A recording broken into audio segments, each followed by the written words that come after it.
Whenever we think about finding the absolute oldest, most ancient pieces of our planet, there's this incredibly pervasive, almost instinctual assumption that you would have to dig. Oh, absolutely, yeah. Like you picture this massive Jules Verne-style expedition, right? Giant diamond-tipped drill bits piercing through the crust, plunging miles deep into the mantle. Right, braving the unimaginable heat and pressure. Exactly.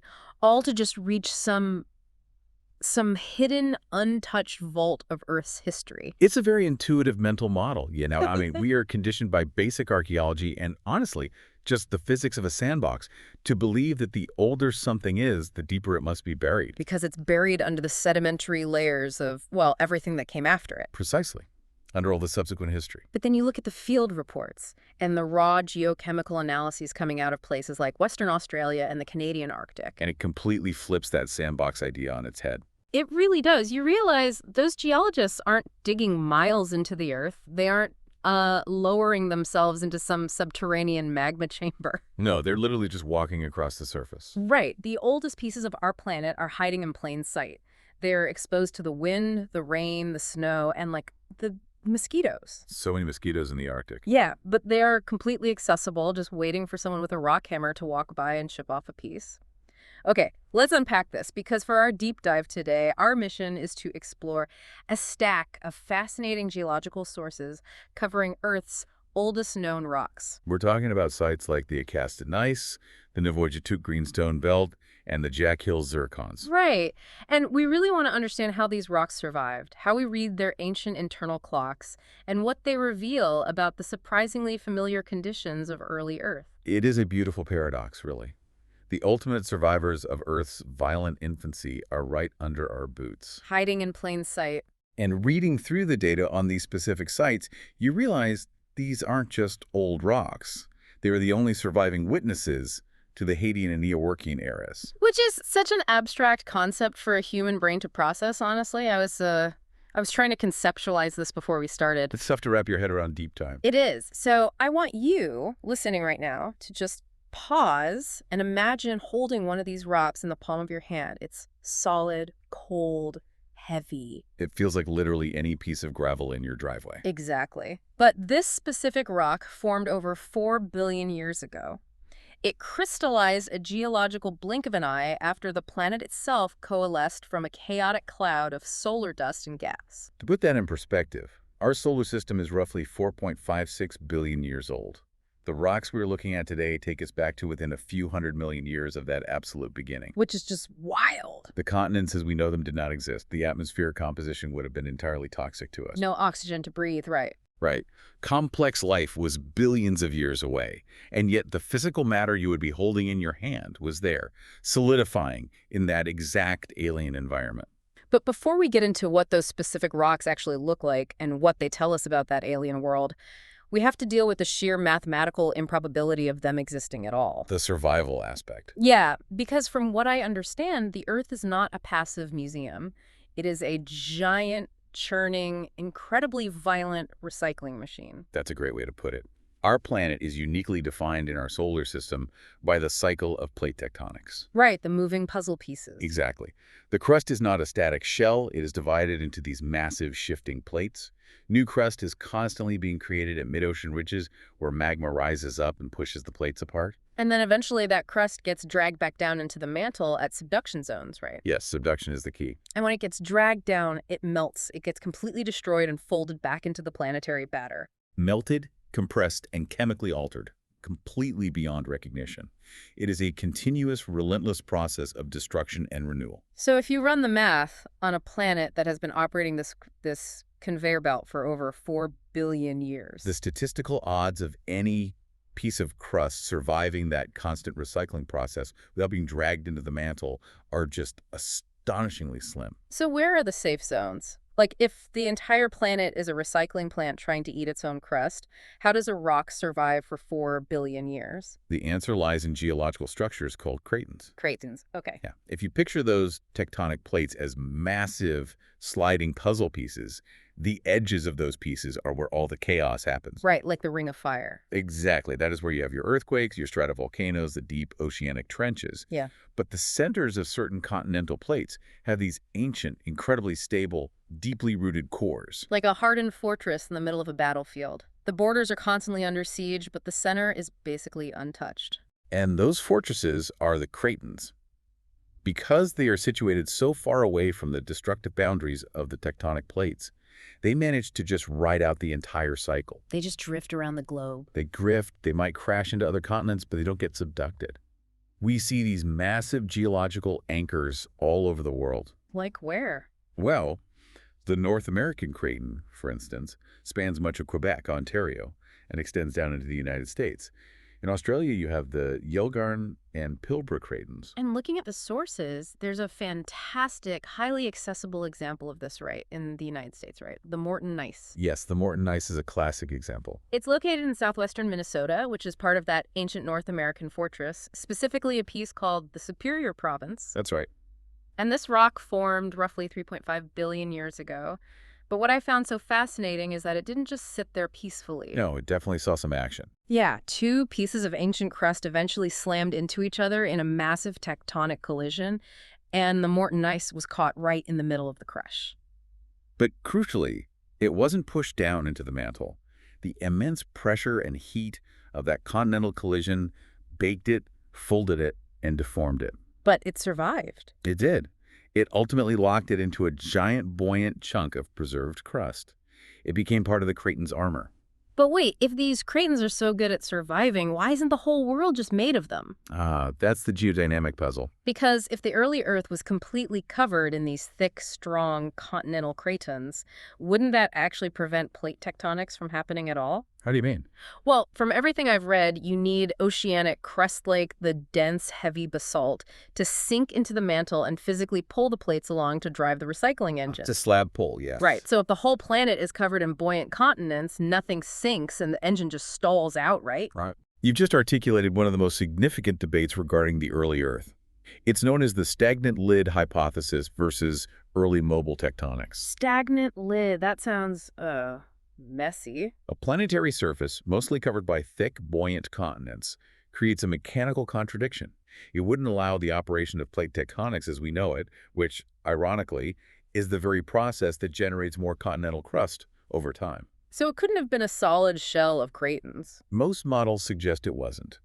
Instead, the theory suggests that early cratons were able to survive because they were supported from below by a highly depleted lithospheric mantle. Okay, we need to translate that. What does a depleted mantle mean in this context? Imagine the mantle beneath the crust as a dense, semi-solid rock. When it gets hot enough, it partially melts. Like a slushy melting. Sure. And the chemical elements that easily melt and turn into magma, the incompatible elements, rise up to the surface to form the crust. Okay, so they leave the rest of the rock behind. Right. And what is left behind in the mantle is depleted. It has lost those easily melted components. So it's chemically changed. Yes, and mathematically, the rock that is left behind is actually lighter, less dense, and mechanically much stiffer than the original mantle. Oh, so by melting and spitting out the crust, the mantle directly beneath it turns into this stiff, buoyant life jacket. A perfect way to visualize it.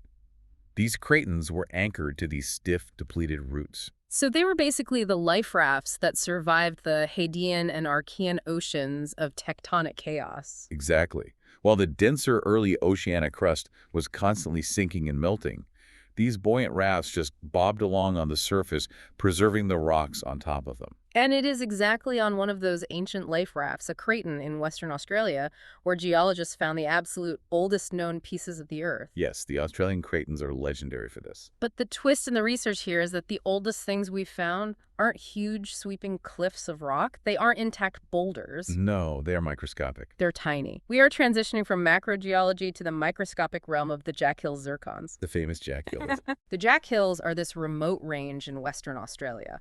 And in the 1980s, field geologists were out there sampling a specific unit of rock called a metaconglomerate. Right, and for anyone who isn't a geologist, a conglomerate is essentially gravel and sand that has been glued together over time into a solid rock. The sources describe the original environment as an ancient alluvial fan, right? Yes. Picture a very fast-moving river washing a massive amount of sediment and cobbles out of a mountain range and dumping it into a valley. Okay, and then the meta part of metaconglomerate. Meta just means it was later subjected to heat and pressure metamorphosed, but its origins are sedimentary.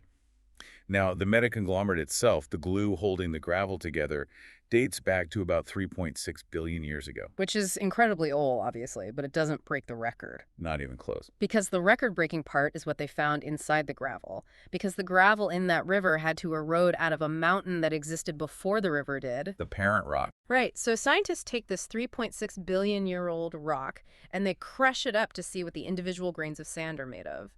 And hidden inside that matrix, they found these tiny crystals called zircons.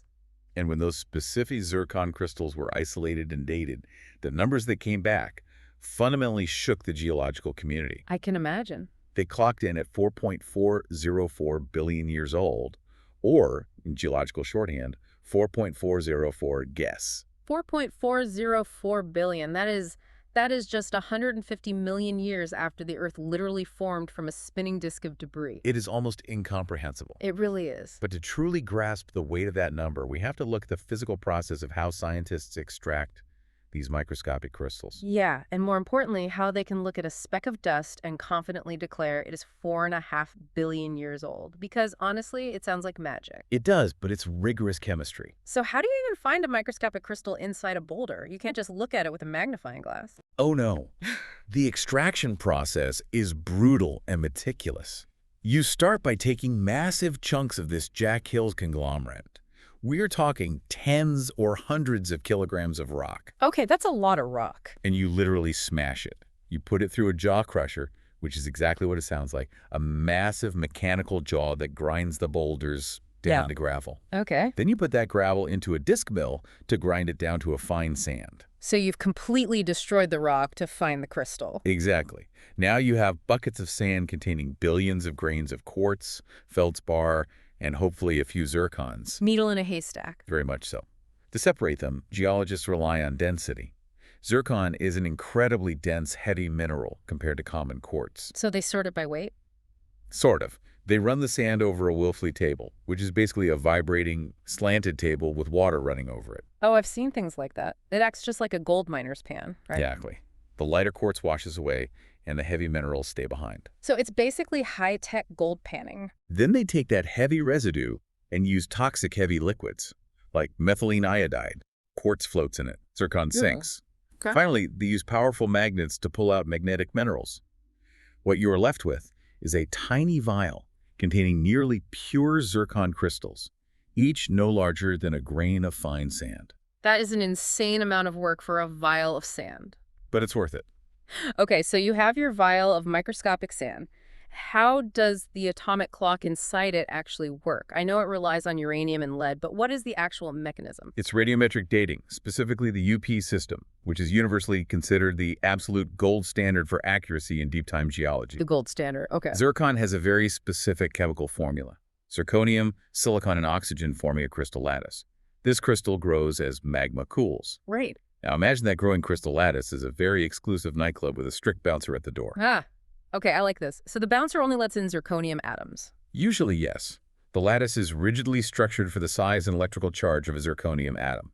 But it just so happens that atoms of radioactive uranium are roughly the exact same size and carry the same +4 charge as zirconium. Oh, I see where this is going. So the uranium has a fake ID. It sneaks past the bouncer disguised as zirconium. Precisely.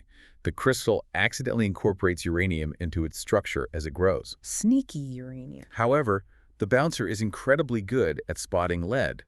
Lead has a different charge and a different ionic radius. It is completely rejected by the growing zircon crystal. Wait, this is the critical part, right? It is. At the exact moment that zircon crystal finishes forming and cooling, we know with absolute certainty that it contains some trapped uranium, but absolutely zero lead. Exactly. So the clock is essentially zeroed out. The stopwatch is clicked, and then the physics of radioactive decay takes over. Radioactive uranium is unstable. Meaning it falls apart? Yes. The nucleus is too heavy, so it slowly falls apart to reach a stable state.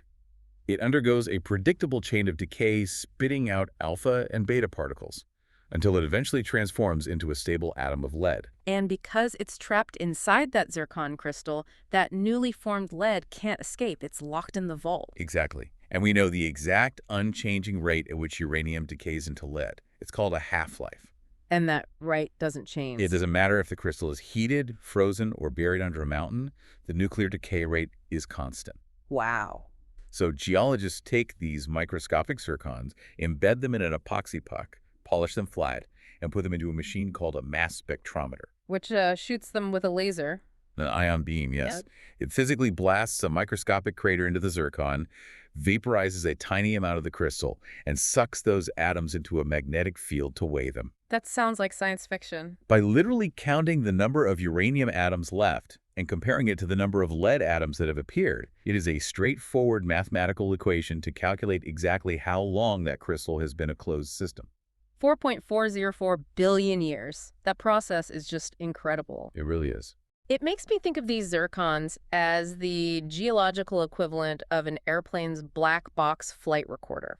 That's a brilliant analogy. Because the original airplane, in this case, whatever ancient mountain range the zircons initially formed inside it, it crashed and burned. Is completely pulverized. Yeah, eroded away into dust by weather and rivers over billions of years. We will never, ever find that original mountain. No, it's gone forever. But the black box, this tiny, practically indestructible zircon crystal, survived the destruction of its host, and it's holding all the telemetry data about what happened on the day it formed. And the telemetry data inside that specific 4.4 billion-year-old black box completely upended everything we thought we knew about the early Earth. How so? Because scientists didn't just look at the uranium and lead. What's fascinating here is they also analyzed the oxygen atoms trapped inside the zircon's crystal lattice. Here's where it gets really interesting. Yeah. How do you get climate data from a rock that has been cooked for 4 billion years? By looking at isotopes. Isotopes of oxygen. Yes. Oxygen comes in different flavors, or isotopes, based on their mass. The most common, standard oxygen, is oxygen-16. It has 8 protons and 8 neutrons. Okay, basic chemistry. But a small fraction of oxygen on Earth is heavier. It's oxygen-18, which has 2 extra neutrons. Those 2 tiny neutrons don't sound like much, but they change how the atom physically behaves in nature. Dramatically so, especially when it comes to the water cycle. Imagine an ocean on the early Earth. Okay, got it. When the sun beats down on that ocean, the water evaporates. Because the oxygen-16 water molecules are physically lighter, they evaporate more easily into the atmosphere. Leaving the heavier oxygen-18 water molecules behind in the liquid ocean. Exactly. The liquid water becomes enriched in the heavier isotope. So the ocean is literally heavier. Yes. Now, if clay or sediment forms on the bottom of that ocean, interacting with that cool liquid water, those rocks absorb that heavier oxygen-18 signature. Makes sense. If those sediments eventually get buried, pushed deep into the crust, and melted to form new magma, the resulting magma and the zircons that grow inside it will inherit that heavy oxygen signature. Wow. So when the geologists blasted the Jack Hill's zircons in the mass spectrometer, they weren't just counting uranium, they were measuring the ratio of oxygen-18 to oxygen-16. And the results were stunning. The ratio is heavily skewed toward oxygen-18. Meaning? It definitively matched the signature of a magma that was created by melting wet surface sediments. Which means the parent rock that melted to form this zircon had interacted with liquid water. And because the zircon is 4.4 billion years old, there had to be liquid water. An actual ocean on Earth 4.4 billion years ago. It forced a complete rewrite of geological textbooks. I bet. The era from 4.6 to 4.0 billion years ago is formally named the Hadean Ion, derived from Hades, the Greek underworld. Because they thought it was hell. For decades, the dogmatic belief was that the Earth during this time was a literal hellscape. A continuous magma ocean, glowing red, constantly bombarded by planet-shattering meteorites, with surface temperatures far too hot for liquid water to exist. But these tiny, invisible to the naked eye crystals prove that within just 150 million years of the planet forming, the surface had cooled down enough to have a solid crust, and temperatures were low enough to support liquid oceans. It wasn't just a glowing ball of lava. It might have looked surprisingly like a blue marble, almost right out of the gate. It perfectly illustrates the beauty of the scientific method. We construct models based on the best available data, in this case, early theories about planetary accretion heat and cratering records on the moon. But you have to adapt. But we must be willing to completely dismantle those models when new, irrefutable empirical data like a precise UPB date combined with an oxygen isotope ratio emerges. The Hadean was not hell. It was a water world. As amazing as the Jack Hill's zircons are, they're still just fragments, right? They're individual grains of sand. That's true. If you, listening right now, want to actually stand on a complete intact rock from the dawn of time, not a crystal you need a microscope to see, but a cliff face you can run your hands over, you have to leave Australia You and do. travel to the remote Canadian Arctic. Specifically, you would be traveling to an outcrop along the Acasta River in the Northwest Territories of Canada. Right in the middle of nowhere. Very much so. This lies deep within the Slave Craton, one of those ancient, buoyant continental fortresses we discussed earlier. This is the home of the Acasta Gneiss complex. Okay, this is where we transition from surviving crystals to surviving crust. The Acasta Gneiss complex currently holds the official, undisputed crown for the oldest known intact rock on Earth. It's a very prestigious title in geology. And our sources highlight a specific rock unit within this complex officially named the Idiwa Tonalitic Gneiss. I love that name.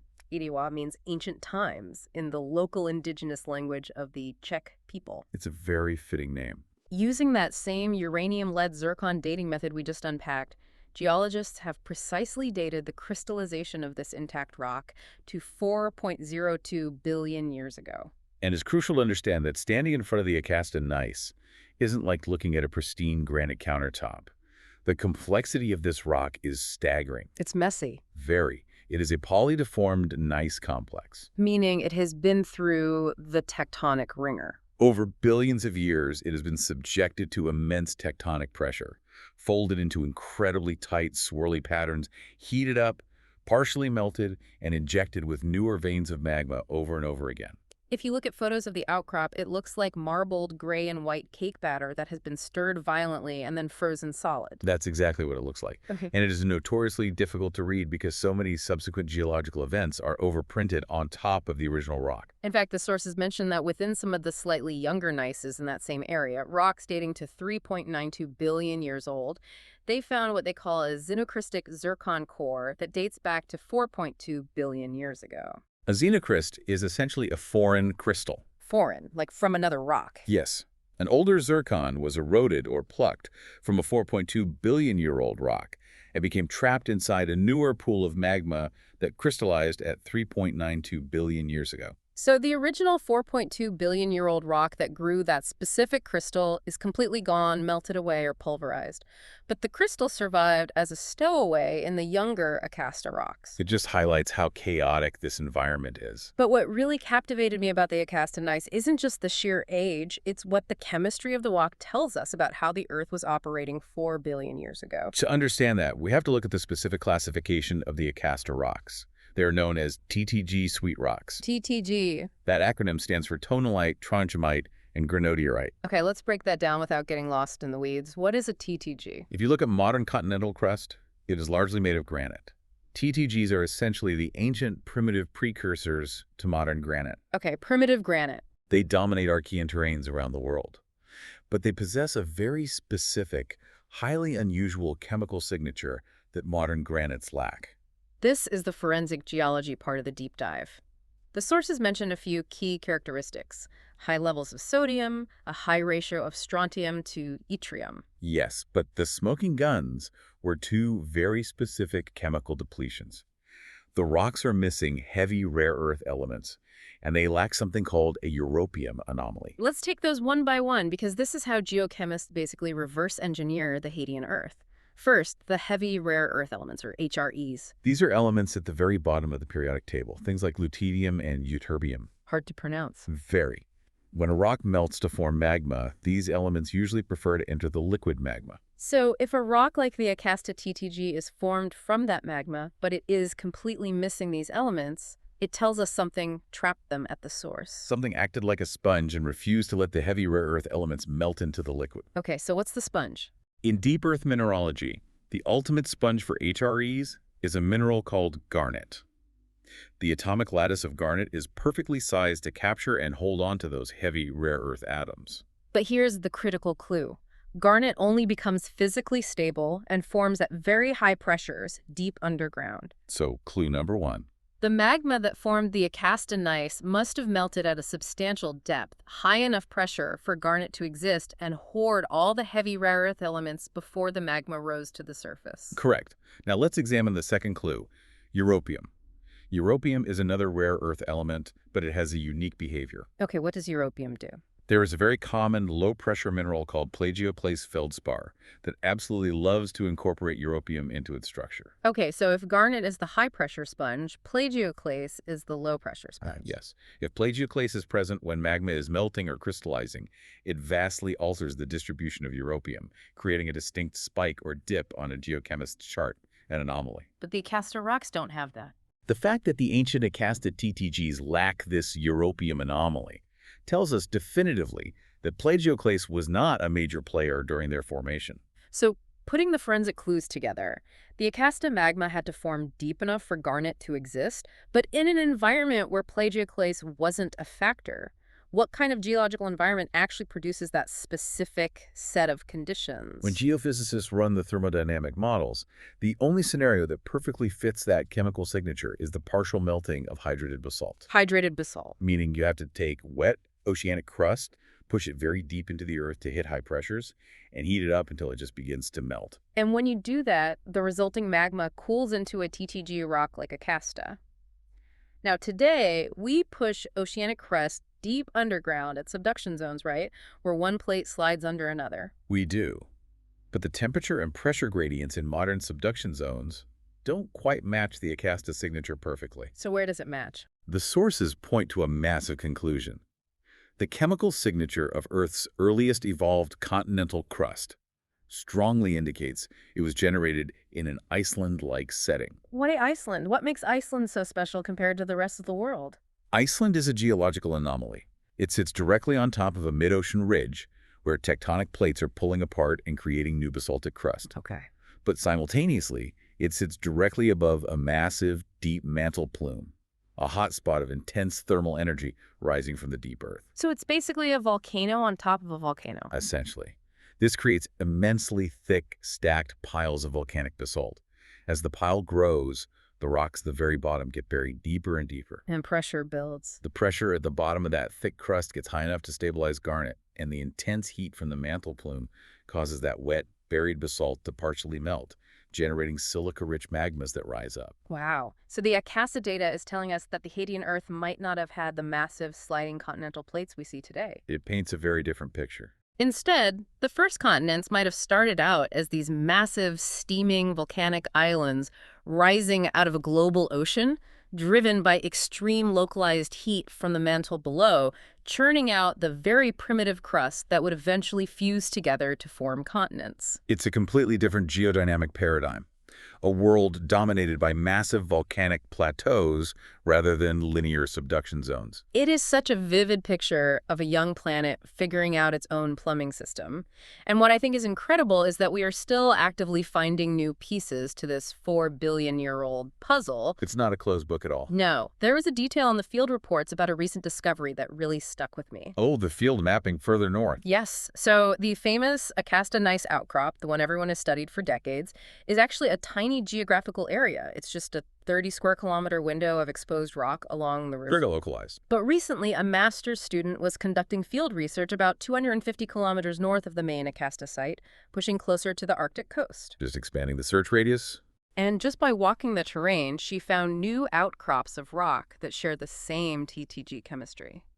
And when dated, they came back at 3.8 billion years old. It is a phenomenal reminder of how much of the geological record is dictated simply by accessibility and sampling bias. Because it's hard to get there. We tend to focus intensely on known outcrops because establishing a field camp in the Canadian Arctic is logistically brutal and very expensive. But the Canadian Shield is vast. It absolutely begs the question, is the Earth's oldest crust really just confined to that one tiny bend in the Acasta River? Unlikely. Or are there massive, sweeping swaths of 4-billion-year-old crust just sitting completely exposed on the surface across the Arctic, totally ignored because it's too remote, too cold, and too difficult to map?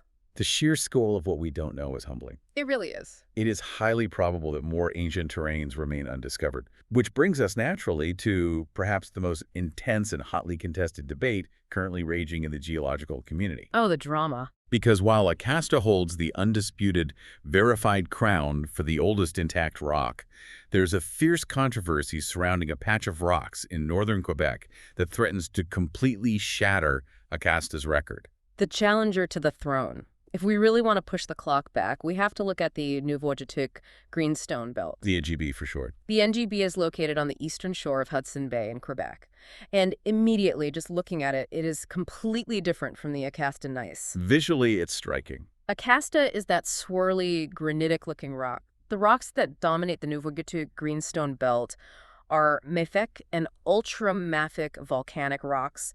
Basically, they are ancient, dark, heavy basalts. And significantly, we can confidently identify the exact physical environment in which those basalts erupted, because they exhibit a very distinct macroscopic structure known as pillow lavas. Pillow lavas are one of the coolest things you can see in geology. For you listening, they look exactly like what they sound like. They do. When a volcano erupts underwater, the freezing cold temperature of the ocean instantly quenches the outside of the lava flow, flash freezing it into a solid glass crust. But the inside is still hot. Right, the inside of the blob is still piping hot and molten, so it pushes through the crust, forming another expanding blob that instantly freezes over and over again. The end result looks like a massive stack of round, stony pillows piled on top of each other. Or a very messy extruded pile of geological toothpaste. That's a good visual. It is definitive, incontrovertible structural proof of underwater volcanism. So we know, without a doubt, that the NGB represents a section of ancient oceanic crust. But if it's so clearly ancient oceanic crust, why is there a debate about its age? We just spent 20 minutes raving about how amazing zircon crystals and uranium-lead dating are. That we did. So why not just crush up some of this pillow lava, pull out the zircons, and get a precise date like they did in Australia and Acasta? Because of the foundational chemistry of the rocks. Zircon is a mineral that crystallizes in felsic, highly evolved, silica-rich magmas, like the granites and TTGs we just discussed. Okay. It does not naturally form in primitive iron and magnesium-rich mafic or ultramafic magmas like basalt. So if you crush up a ton of the Nuvvuagittuq greenstone, you won't find any zircon. Oh. The black box is missing. The one tool that gives us absolute certainty it doesn't exist in this rock. Exactly. Without the uranium-lead gold standard, geologists were forced to look for alternative radiometric clocks. And this is where a geochemist named Jonathan O'Neill and his team stepped in, utilizing a much more complex and unconventional method, samarium to neodymium isotopic dating. It's a brilliant, if complicated, approach. Okay, we need to carefully break down this alternative clock. We are dealing with two completely different elements now, samarium, abbreviated summon, and neodymium, and FET. How does this system work compared to the uranium-lead system? The underlying physical principle is identical. A radioactive parent isotope decays over time into a stable daughter isotope at a known rate. But the mechanics, the elements involved, and the time frames are different. Okay, walk me through it. The true brilliance of O'Neill's approach was that they didn't just rely on a single isotopic clock. They utilized two separate parallel decay schemes to cross-verify their results. I really want to make sure this makes sense because I found the two-clock system confusing at first. Let's start with clock number 1. Clock number 1 relies on the isotope samarium-147, which decays into neodymium-143. This specific nuclear reaction has an incredibly long half-life. We are talking about a half-life of roughly 106 billion years. 106 billion years. So on a geological timescale, this clock ticks incredibly slowly. It ticks so slowly that over the entire 4.5 billion year history of the Earth, only a small fraction of the original samarium-147 has decayed. Okay, got it. That's clock 1. Now contrast that with clock number 2. Clock number 2 uses a different isotope, samarium-146, which decays into neodymium-142. This clock has a much shorter half-life of only about 103 million years. Which sounds like a long time to a human, but for the Earth, 100 million years is a sprint. Precisely. Because samarium-146 decays so rapidly, practically all of the samarium-146 that existed when the Earth first accreted from the solar nebula decayed away completely very early in the planet's history. It burned out fast. By the end of the Hadean eon, it was functionally extinct. So that short clock stopped ticking a long, long time ago. Okay, I have an analogy for this, but I want to make sure the mechanics hold up. It's like trying to time a race using two different devices. a digital kitchen timer, and an old, heavy grandfather clock. Let's follow that logic. The Samarium-146 is the kitchen timer. You wind it up the moment the Earth forms, but it only has enough power to run for a few 100 million years. That tracks. Once it rings, it locks in the time it measured, and the battery dies. It's completely done. The Samarium-147 is the grandfather clock. It has a massive weight, and it just keeps ticking and ticking for billions of years right up to the present day. That is an excellent framework. And what is the vulnerability of the grandfather clock in this scenario? the vulnerability is that over 4 billion years, these rocks are getting squeezed, heated, metamorphosed, and chemically altered by tectonic events. The tectonic ringer again. Right. It's like someone bumping into the grandfather clock, shaking the pendulum, and messing up the time. The clock gets reset during a later heating event, making the rock look younger than it really is. Exactly. But the kitchen timer already went off back in the Hadean eon. The battery is dead. You can bump it all you want, but you can't unring the bell. The chemical signature is locked in forever. That is precisely why the short-lived Samarium-146 system is so vital for studying the early Earth. The long-lived clock is highly susceptible to being reset by metamorphic events, producing an artificially younger age. But the short-lived clock locked in its isotopic ratio while the Earth was still in its infancy. So O'Neill's team goes up to Hudson Bay and looks at these Nuvvuagittuq rocks, and they specifically targeted these ancient veins of magma intrusions called gabbro-sills that had physically forced their way into the older pillow lavas. A very smart target to choose. They used both the kitchen timer and the grandfather clock methods on these intrusive veins, and they found that both clocks yielded the exact same date. 4.16 billion years ago. Which is a brilliant piece of deductive logic. Because if the intrusive veins of magma that cut through the surrounding parent rock are 4.16 billion years old, then the parent rock itself must predate those intrusions. You can't inject magma into a rock that doesn't exist yet. Exactly. By modeling the isotopic evolution of the mantle source, they extrapolated that the NGB pillow lavas themselves could be between 4.28 and 4.31 billion years old. 4.31 billion years old. If that number holds up, it completely shatters Acasta's record and makes the NGB the oldest preserved rocks on the surface of the planet. If it holds up. Right. And we have to be incredibly careful about this for anyone listening. This is a fierce, ongoing, highly contentious scientific debate. Absolutely. Maintaining the neutrality of the scientific method is paramount here. We must clearly delineate between verified consensus and speculative interpretation. It's not a settled fact. The ages of the Acasta Gneiss and the Jack Hill Zircons are largely consensus. The age of the Nuvvuagittuq Greenstone Belt is highly contested and heavily debated in the literature. So what is the counterargument? If the math on the samarium-neodymium decay is solid, why don't the skeptics buy the 4.3 billion year date? The skepticism isn't about the math, it's about the interpretation of what the math is measuring. What do you mean? Many prominent geochemists argue that the samarium-neodymium isotopic signatures found in the NGB do not represent the age when the rock itself crystallized on the seafloor. Instead, they argue it represents an inherited chemical signature from the mantle. Inherited, like the magma picked up a hitchhiker. Precisely.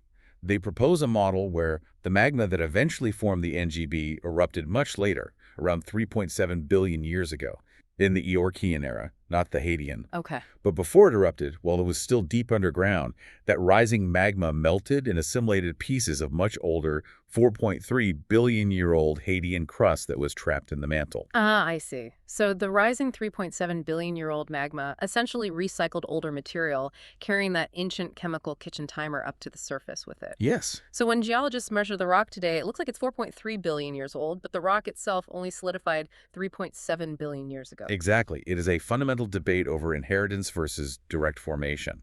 Are we measuring the age of the lava flow or the age of the mantle source that fed it? And because these mafic rocks lack zircons, providing an absolute direct age of crystallization is incredibly difficult. Until a definitive direct chronological link can be established, the controversy will persist.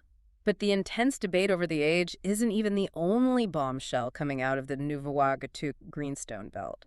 Because if O'Neill's 4.28 billion year date is right, then we have to talk about what else researchers found hiding in those ancient submarine lavas. We're moving from geology into astrobiology, the potential signs of life. Yes. Interleaved within these ancient pillow lavas are bands of sedimentary rock called banded iron formations. And in 2017, a team of researchers published a paper claiming they found what might be the oldest physical fossils of life on Earth. And we are not talking about dinosaur bones or even visible algae. It requires intense microscopic investigation. Yeah, these are tiny. By slicing the rock incredibly thin and using electron microscopes, they found tiny microscopic tubes and filaments made of hematite, which is an iron oxide mineral. And it wasn't just random crystal shapes. The morphology, the specific size, branching structure, and shape of these microscopic iron tubes matches almost identically the physical structures created by modern living bacteria that thrive around hydrothermal vents in the deep, dark ocean today. The extremophiles. Yeah, these are extremophile bacteria that literally use iron for their metabolic processes. The morphological evidence is compelling, but visual similarity isn't enough to prove biology, especially in rocks this old and deformed. Abiotic, purely chemical processes can sometimes mimic biological shapes. So they needed more proof. That is why the researchers also looked at the isotopic chemistry of the carbon trapped within the rocks. The carbon isotopes. Just like oxygen has different weights, carbon comes in different isotopes, right? Carbon-12, which is light and very common, and carbon-13, which is a bit heavier. And this leads to a fundamental principle utilized in astrobiology and paleontology.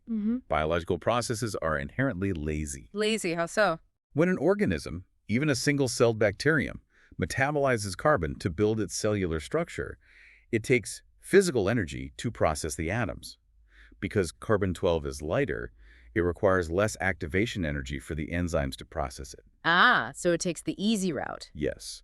So life overwhelmingly prefers to consume and incorporate the lighter carbon-12, leaving the heavier carbon-13 behind in the environment. So if you find a patch of carbon in ancient rock and it is significantly depleted in the heavy carbon-13, it's a massive red flag that living biology was involved in sorting those atoms. Exactly. And the graphite pure carbon found in association with those hematite tubes in the Nuvvuagittuq rocks showed a distinct depletion in carbon-13. Wow. The chemical signature strongly suggests that biological activity was involved in concentrating that carbon. And it is a massive capital F dependent on resolving the dating debate, but if these are 4.28 billion-year-old fossils, the implications are staggering. They truly are. It implies that life didn't slowly, agonizingly evolve over billions of years. It implies that life emerged almost instantaneously, geologically speaking, in the deep-sea hydrothermal vents of a Haitian ocean, practically the moment the crust cooled enough to support water. It connects perfectly with the environmental data from the Jack Hill zircons, which also indicated early liquid water. It presents a cohesive hypothesis. An early Earth with oceans, volcanic islands, hydrothermal vents, and the rapid emergence of primitive life. It creates a coherent narrative of our origins, and it really makes you realize that the intense drive for geologists to find these answers, to find the oldest rock, isn't just an academic exercise or a race to get into the Guinness Book of World Records. No, it's much bigger than that. It is a fundamental human pursuit to answer the biggest questions of our existence. Where did we come from? What were the conditions that sparked life? And how quickly did it happen? It is the ultimate origin story, written in stone. However, that profound importance and the intense drive for discovery brings us to a much darker modern-day reality. The human cost. The pursuit of deep time has a tangible human cost. Yeah, and this is honestly the most sobering part of the research we reviewed. The fierce rivalry to push Earth's history further back undeniably drives brilliant scientific innovation like developing dual barium-neodymium decay schemes. But it also attracts a completely different, much more destructive kind of attention. Right. The commercialization of science. When a specific geographical site is labeled as potentially harboring the oldest rocks on Earth, it acquires an immense monetary value to private collectors and mineral dealers. It ceases to be just data, it becomes a luxury commodity. And the sources detail a truly shocking incident that occurred at the Nuvvuagittuq site. In 2016, a commercial group operating under the guise of collecting samples to supply museums actually brought mechanical excavators into this incredibly remote, pristine area of northern Quebec. Yes. They used heavy machinery to forcefully rip out large pieces of this potentially 4.3 billion-year-old crust. And very shortly after that destructive extraction, samples from the NGB started appearing for sale on the internet with asking prices of $10,000. The cultural, ethical, and scientific implications of an act like that are devastating. The Nuvvuagittuq area is not merely a geological laboratory for Western scientists. It is the traditional homeland of the local Inuit community of Nuvvuagittuq. And the community was furious, and absolutely rightfully so. The reports note that this commercial extraction didn't just damage the geological integrity of the site, it caused physical damage to cultural monuments. That's just unacceptable. They specifically cite an Inukshuk, which is a traditional, carefully balanced stone landmark or navigational monument constructed by the Inuit that was battered and damaged during this aggressive extraction process. It represents a profound violation of basic geological and cultural ethics. The scientific method relies heavily on preservation and profound respect for the exact context of the samples. Once it's gone, it's gone. Once a rock is ripped out of the ground by a backhoe and sold on the internet, its scientific context is destroyed. Commercial exploitation strips away the data and damages the environment for profit. And consequently, the Inuktitut Community Council had to take decisive action. In 2024, they officially enacted a ban on rock collecting in the Nuvvuagittuq area. A necessary step. They are reportedly considering a very careful, strict permitting process for bona fide, respectful scientific research in the future, but the area is now entirely closed off to general collecting. It is a necessary protective measure, but it raises a vital, ongoing question for the scientific community. How do we responsibly balance the immense scientific value of uncovering our planet's deepest origins with the absolute necessity of preserving pristine environments and respecting the sovereignty of indigenous homelands? It is a wild paradox to think about. You have these rocks, and whether they are 3.7 or 4.3 billion years old almost doesn't matter for this point. They survived the Hadean magma oceans. They survived billions of years of plate tectonic grinding. Continent collisions, asteroid impacts, and global ice ages. They are the ultimate, indestructible survivors of planetary evolution. And yet, what finally threatened to completely destroy them? A guy with a backhoe and an eBay account. It is a rather sobering reflection on our current epoch. We have become a geological force in our own right, capable of erasing the very history we are so desperately trying to uncover. Okay, as we start to pull these incredibly deep threads together, what is the ultimate takeaway? If we connect this to the bigger picture, the overarching narrative here is that the story of Earth's early crust is undergoing a massive, rapid, and incredibly exciting evolution. We're learning so much so quickly. We are moving far away from the old, dogmatic textbook illustrations of a Hadean magma ocean. The water-cooled, heavy oxygen signatures of the Jack Hill zircons show us a planet that cooled astonishingly quickly. The Acasta data adds to that, too. The chemistry of the Acasta Gneisses reveals that complex, evolved continental crust was already being generated in Iceland-like volcanic settings over 4 billion years ago. And then there's Nuvvuagittuq. And the Nuvvuagittuq Greenstone Belt, despite the intense controversy over its exact age, points to diverse underwater volcanic environments that may have harbored the very first primitive sparks of life. The Hadean eon was dynamic, diverse, and capable of supporting complex systems much earlier than we ever thought possible. And it is so important to reiterate to anyone listening that this science is an active, messy process. It is not a static list of facts. The debate over the age of the Nuvvuagittuq rocks is still wide open. Science is always open to debate. Geologists will keep arguing, they will keep running complex isotopic models, and they will keep refining their extraction methods. Distinguishing the verified consensus like the ages of the Jack Hills and Acasta from speculative, contested interpretations is just how the scientific method works. It's contentious, it is difficult, and it is brilliant. The search is far from over. There are vast, entirely unexplored stretches of ancient Archean cratons in Canada, in Greenland, in Antarctica that have never been systematically sampled. Which leaves me with a final, completely mind-expanding thought for you to take away. Think back to that master's student in Canada. Oh, finding the 3.8 billion-year-old rocks. She just walked 250 kilometers north of the famous, heavily studied site and simply stumbled upon rocks that no one knew were there. How much of Earth's deep history is currently just hiding out there in plain sight? A staggering amount, likely. What if the key to unlocking the true origin of the Earth, or solving the debate over the origin of life itself, isn't buried 10 miles deep in the mantle? What if it's literally sitting under someone's hiking boot on a remote trail right now, just waiting for them to look down, pick it up, and ask the right questions? The oldest secrets of the world are often written right on the surface. We just have to develop the tools and the patience to learn how to read them. Thank you so much for joining us on this deep dive. Next time you're outside, take a close look at the ground beneath your feet. You never know how much history you might be standing on. Keep questioning, keep exploring, and we'll see you next time.